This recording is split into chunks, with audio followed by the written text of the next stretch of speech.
자, 우리 사람의 유전에 대해서 알아보도록 할게요. 여기서는 기본 단어, 개념을 알고 가는 게 중요해요.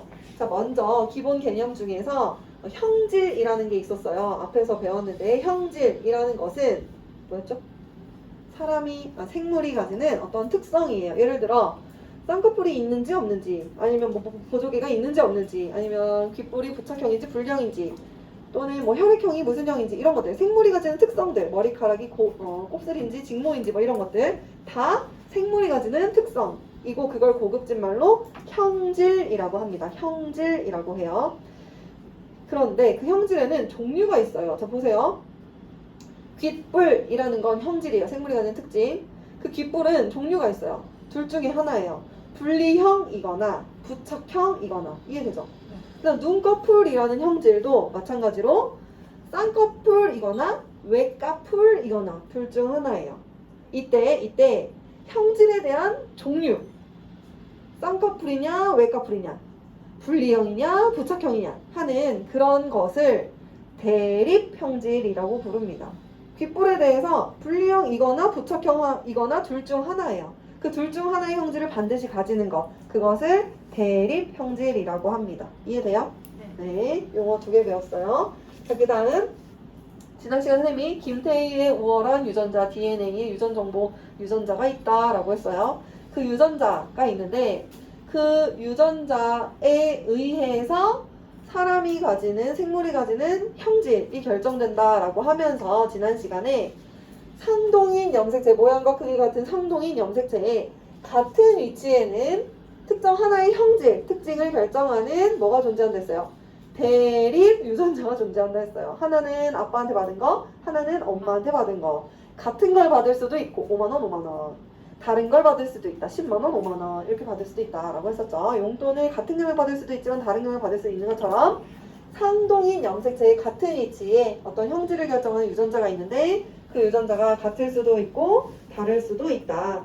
그때 내가 받은 유전자를, 어떤 유전자를 가지는지를 알파벳으로 표현한 것을 유전자형이라고 합니다. 자, 무슨 말이냐면요. 그림으로 한번 적용해서 볼게요. 자, 눈꺼풀이라는 것은 형질이에요. 형질의 종류가 있어요. 쌍꺼풀이냐 외꺼풀이냐. 쌍꺼풀, 외꺼풀을 뭐라고 부르냐면 대립형질이라고 합니다. 귓불도 마찬가지로 형질이에요. 생물이 가지는 특성. 귓불이라는 거 생물이 가지는 특성이에요. 형질이에요. 그 형질은 2가지 종류가 있어요. 뭐예요? 분리형이냐 부착형이냐. 그걸 뭐라고 부른다고요? 대립형질. 자, 혈액형도 뭐예요? 형질이에요. 혈액형은 대립형질이 뭐가 있죠? O형, B형, B형, A형 이렇게 있어요.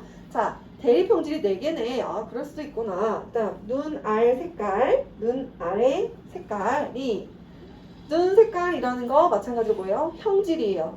대립형질이 뭐가 있어요? 검정색, 검정눈, 갈색눈, 초록색눈, 파란색눈, 노란눈, 갈색인데 조금 진한 거, 연한 거 막 이렇게 있죠? 대립형질이에요. 이해되죠? 형질과 대립형질. 이때 이 형질을 결정하는 게 뭐라고요? 대립형질? 형질, 대립형질 결정하는 게 뭐야?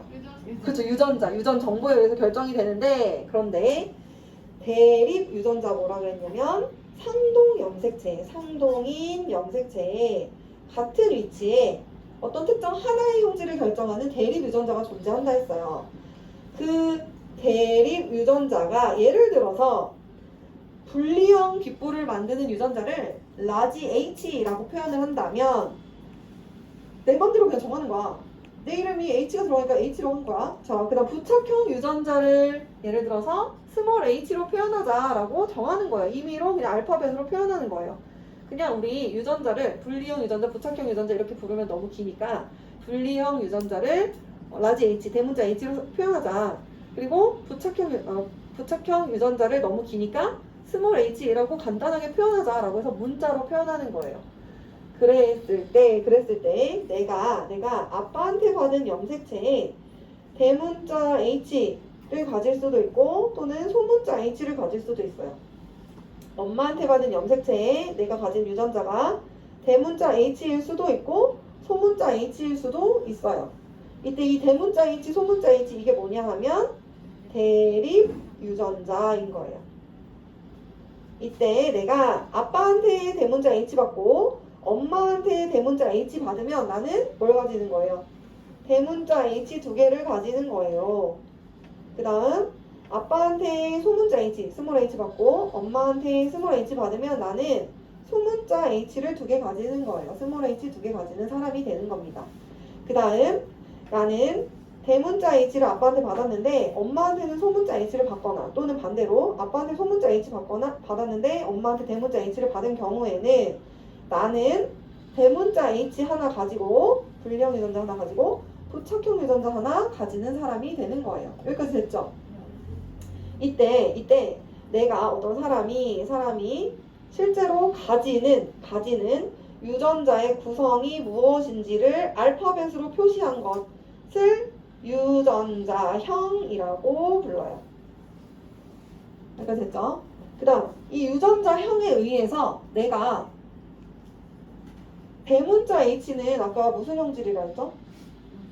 분리형 유전자라고 했어요. 분리형을 가지게 하는 유전자. 그럼 내가 대문자 H만 가지면 어떤 사람으로 태어나요? 내 귀는 어때? 분리형으로 태어나요. 분리형. 그 다음 소문자 H 유전자만 가지면 나는 부착형인 귓불을 가지게 될 거예요. 그 다음 분리형 유전자 하나, 부착형 유전자 하나 가지면 뭘 가지게 될까요? 한쪽 귀는 분리형, 한쪽 귀는 부착형일까? 그런 거 반만 붙어 있나? 어떨까? 반만 붙어 있나? 네, 뭐냐면요. 둘 중에 하나를 가져요. 분리형이거나 부착형이거나 둘 중에 하나를 가져요. 그런데 뭘 가지는지는 이제 우리가 어떤 규칙성이 있는지는 이제 뒤에서 배우는데 일단은 분리형 유전자를 가지게 됩니다. 분리형과 부착형 하나씩 있을 때는 분리형이 겉으로 드러나게 되는 거예요. 이때 선생님 방금 뭐 했냐면 겉으로 드러난다 했어요. 겉으로 드러나는 내가 가지는 유전자형에 의해서 대립 유전자에 의해서 겉으로 드러나는 이 형질을 뭐라 부르냐? 표현형이라고 합니다. 표현형. 겉으로 표현되는 형질이라고 해서 표현형이라고 해요. 내 유전자의 구성이 어떠한지를 나타낸 건 유전자형.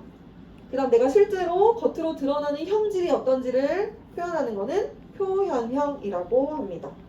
여기까지 됐죠? 네. 해서 옆에 보면 설명이 나와 있습니다. 형질을 결정하는데 특정 형질을 결정하는 대립 유전자는 상동형 색채에 같은 위치에 있다라고 했어요. 지난 시간에 배웠던 거예요. 하나는 아빠, 하나는 엄마한테 받은 모양과 크기가 같은 상동형 색채에 같은 위치에, 같은 직선상에 상동형 색채에 같은 위치에 하나의 형질을 결정하는 귓볼이라는 형질을 결정하는 유전자가 있을 수 있다. 대립 유전자라고 한다. 그 유전자의 구성을 기호로 알파벳으로 주로 나타내고 대문자, 소문자 하나의 형질을 결정하는 대립 유전자를 대문자, 소문자로 나타내요. 그걸 유전자형이라고 합니다. 그러니까 아빠한테 대문자, 소문자 둘 중에 하나, 엄마한테 대문자, 소문자 둘 중에 하나를 받아서 내가 가지는 것은 라지 H일 수도 있고 스몰 H일 수도 있고 라지 H 하나, 스몰 H 하나일 수도 있어요. 이렇게 내가 가지는 유전자의 구성을 알파벳으로 표현한 것을 유전자형이라고 하고요. 이 유전자에 의해서 내가 가지는 그 유전 정보에 의해서 겉으로 나타나는 실제 내가 가지는 외적인 형질을 표현형이라고 합니다. 이때 분리형 유전자만 가지면 당연히 분리형이고 부착형 유전자만 가지면 당연히 부착형으로 태어나는데 대립 유전자의 구성이 다를 때 엄마가 500원 줬는데 아빠가 100원 줬을 때 다른 경우에는 둘 중에 한 가지 대립 유전자의 형질만 표현이 된다. 분리형이거나 부착형이거나 둘 중 하나로만 태어나게 된다는 거예요.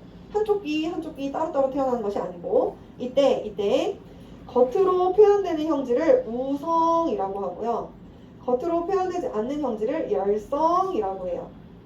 여기서 말하는 우성이냐 열성이냐는 우수한 형질이냐 아니면 열등한 형질이냐 더 우월하냐 안 좋냐 좋냐 이런 걸 말하는 것이 아니고요. 단지 대립 유전자의 구성이 다를 때 하나는 대문자, 하나는 소문자, 하나는 분리형, 하나는 부착형 이렇게 다른 걸 물려받았을 때 겉으로 드러나는 것, 겉으로 표현되는 것이 우성이라고 합니다.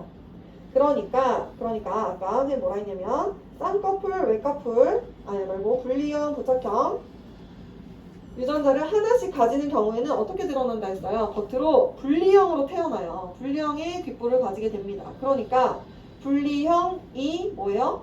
우성인 거고 부착형이 열성인 겁니다. 여기까지 됐죠? 쌍꺼풀에 대해서도 눈꺼풀에 대해서도 마찬가지예요. 대립 유전자, 쌍꺼풀 유전자 라지 A, 외꺼풀 유전자 스몰 a라고 했을 때 유전자형이 쌍꺼풀 유전자만 가지면 쌍꺼풀로 태어나고 그다음 외꺼풀 유전자만 가지면 외꺼풀로 태어나는데 쌍꺼풀 하나, 외꺼풀 하나 가지는 경우에는 쌍꺼풀로 태어나게 되고 이때 쌍꺼풀이 우성이다. 이때 쌍꺼풀이 예쁘니까 우성, 더 눈이 크니까 좋으니까 우성이 아니라 대립 유전자의 구성이 다를 때 라지 A 하나, 스몰 a 하나씩 가질 때 겉으로 드러나는 형질을 우성이라고 부르는 겁니다. 여기까지 됐을까요? 네. 자, 그래서 볼게요. 이어서 상동 염색체에는 같은 위치에 하나의 형질을 결정하는 대립 유전자가 있다고 했죠. 계속 얘기했죠. 여기 상동 염색체에 같은 위치에는 하나의 형질을 결정하는 대립 유전자가 존재한다. 이 대립 유전자에 의해서 귓불이라는 형질이 결정된다라고 했죠. 이 대립 유전자가 생식세포 만들 때, 감수 분열할 때, 정자나 난자로 만들어질 때 서로 분리되어서 다른 생식세포로 들어간다. 언제 분리된다 했냐면 감수 언제지? 그렇죠, 맞아요. 감수 1분열에 상동염색체 분리된다 했어요. 감수 1분열에서 상동염색체 분리돼요. 해에서 정자와 난자가 수정을 하면 솔로가 만나서 다시 커플이 됩니다. 다시 쌍을 이뤄요. 자, 무슨 말이냐? 보세요. 잘 보세요. 쌍꺼풀 라지 가지는 아빠가 외꺼풀 스몰 A 가지는 엄마랑 만났어요. 감수 분열을 합니다. 아빠가 정자를 만들어요. DNA 복제해서 두 가닥짜리 두 개의 염색분체로 이루어진 염색체가 됐고 상동인 염색체가 분리됐어요. 이때 이 아빠가 가지는 하나의 염색체는 아빠의 아빠로부터 받은 거예요. 근데 이 아빠가 가진 이 하나의 염색체는 아빠의 엄마로부터 받은 거예요. 그러니까 할아버지, 할머니한테 받은 염색체를 아빠가 가지는 거예요. 이해돼요?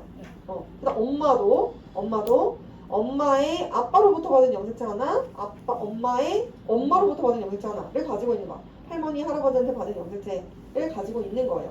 그걸 가지고 이제 감수 분열을 합니다. 우리 생식세포 만드는 과정 계속 했으니까 넘어갈게요.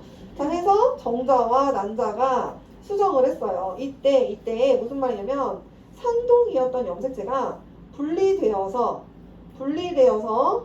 서로 다른 세포로 들어갔어요. 상동 염색체가 감수 1분열에서 분리되었어요. 분리되어서 서로 다른 생식세포로 들어갔어요. 했을 때 이 정자와 난자가 수정이 됨으로써 내가 태어나는데 내가 어때요? 다시 또 상동인 염색체를 가지죠. 얘네들이 상동이 아니었어. 솔로였는데 수정이 되면서 다시 커플이 됐다는 거죠.